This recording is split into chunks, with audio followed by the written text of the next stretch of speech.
أما وحاخرسك ومعيارك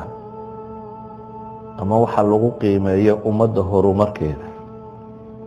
حانا إذا نرشن ما أنت عصري قاعد لأنتين ما بتشرته حتى القراءة التوظيفية بين هذا ما حط قياستها وقال أنا دقنتهين وأن ترافيك وحنكو قران لهين وراشينك وحنكو دول قران لهين والدوادة وحنكو دول قران لهين أما سيدتك وأنا يخريه كرين إن الله شو نقول لهين حتى يستمع قال أنا أدرس السلاهين فقال هذا وحول يكون قريشين سماه حتى يستمع ترونتو أنا أدرسكو قرين لا واحد ترافيك ساين أنا قرين واحد راشين كدول قرين أنا وشرين يعني waxay noqon lahayd nolol adag oo صعب in la noolaan karo walidaalku waxay yiraahdaan maanta nolosha casriga dambe iyadu qiraa'o la'aantu suurta galba maaha hadaba qiraa'adu waxa ka asala inay tahay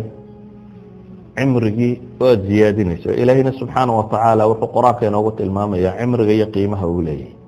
quraan badan baa rabbi wuxuu ku dhaaranayaa waqtiga wadduha wal layli idha saja والعصر إن الإنسان لفي خسر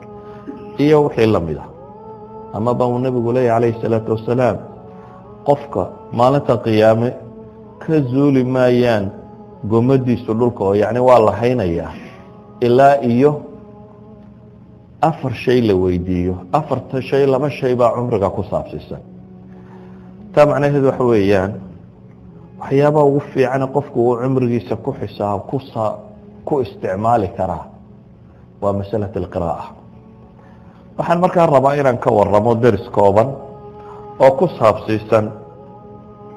marka koowaad salaf umma ama dadkeenii hore iyo qiraa'ada siday u arkayeen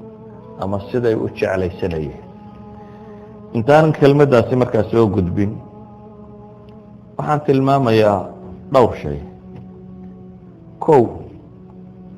waqtiga waxa ugu fiican ee laga faa'iideystaa waa wax akhris waxaanay u arkayeen culimadii muslimiinta ahayd qiimaha waqtigu uu leeyahay iyo intaajka uu soo saari karo waxa ugu badan ee lagu soo saaro misaal haddaad maalintii rubuc saac ka yar wax akhrido rubuc saac intuu leeyahay rubuc saac more than 10 pages baad akhri kartaa qofka ugu gaabiya qiraa'o ugu gaabiya caadiga ahi maalintii haddaad 10 page akhrido sanadkii misaad akhriyaysa sanadku 365 maalmood soo ma ahayn waxaad akhriyaysaa 3650 that means akbar mawsuuca ayaad sanad ku dhammayn karaysaa ugu yaraan buugga caadiga iyo normalka ah waa 300 ilaa 300 iyo waxoogaa page 360 page meelahaasi ama 400 page marka tiraahdo haddaad maalintii 10 daqiiqo wax akhrinayso macnaheedu waxa weeyaan sanadkii ugu yaraan 10 buug oo noocaasi ama dhowr iyo 10 buug oo noocaasi aad dhamaynayso yani mawsuuca fi cilmi alhadith ama mawsuuca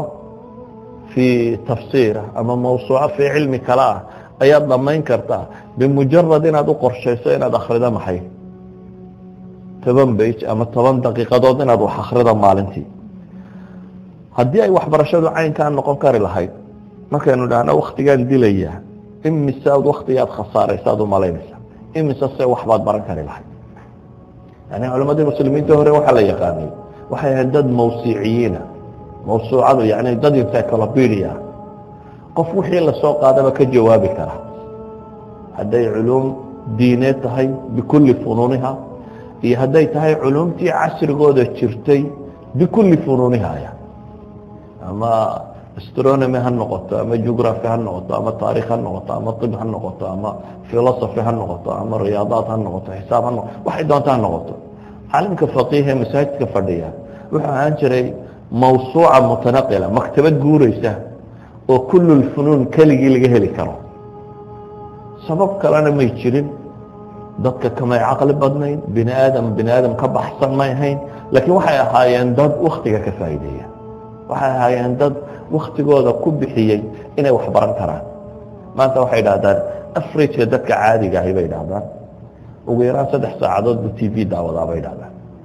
afreedka caadiga marka la isku dardaro 3 saacadood waqti ku dhadhow TV daawada haddaad 3 saacadood wax akhri lahayd maalin kasta maxaa soo bixi lahaa yani halka TV-guna dad buu ku bedeli lahayd ay fanku doonayo ha noqdo waxaa soo bixi kari lahaa yani في خلال 10 سنوات أما في خلال 15 سنة واحد dunida lagu hayo fan iyo waxa jaahil ka noqon lahayd ma jirin